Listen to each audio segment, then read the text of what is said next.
Page 15, Sleep. You see it there in the middle of the page? They're giving you a new note to learn because we've had middle C all along. Well, now we're going to go up one key. So if you look at a group of 2 black keys, any group of 2, I don't care where they are, and if you take the middle note, the middle white key in them, that is a D. They're all D's. D, D, D, D, D, D. They're all D's. Got a lot of D's on the keyboard. Got a lot of C's on the keyboard. We got a lot of everything on the keyboard. But it goes up the alphabet. You know, middle C's here. Well, D's next one up. Remember going up is here.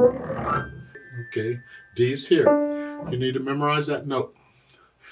The D we want is the note right above middle C. We don't want any of these other D's yet. We'll get to those later. Right now, it's this D. So now we got 2 notes, C and a D. You need to know those notes. I'll leave it up to you to memorize them. Just know them. You should know them instantly. When you see them in the music, you know it. You see it here, what they're showing you there in the middle of page 15.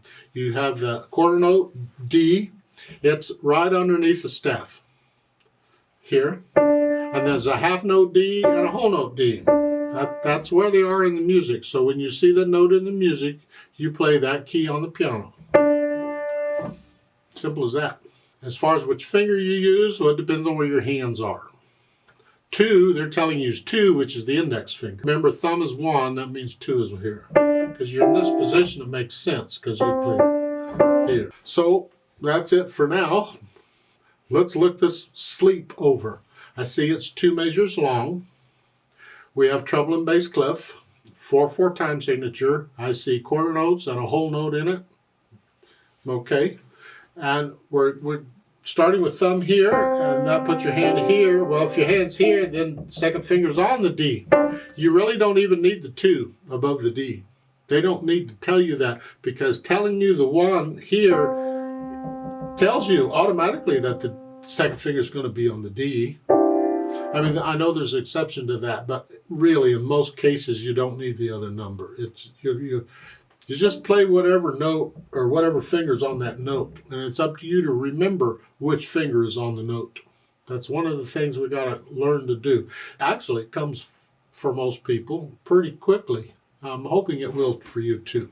You'll know which fingers or which notes the fingers are on here. So sleep, you just got the C and the D in here. Here's. Let's play sleep together. Make sure we got the notes and the fingering and the rhythm and everything fine. And I know it's just 2 measures long, but that's all right. It's long enough. Let's just do it together. I'll give us 4 counts and we'll play it. You can leave your left hand on your lap or something. You don't need the left hand here. 1, 2, ready, go.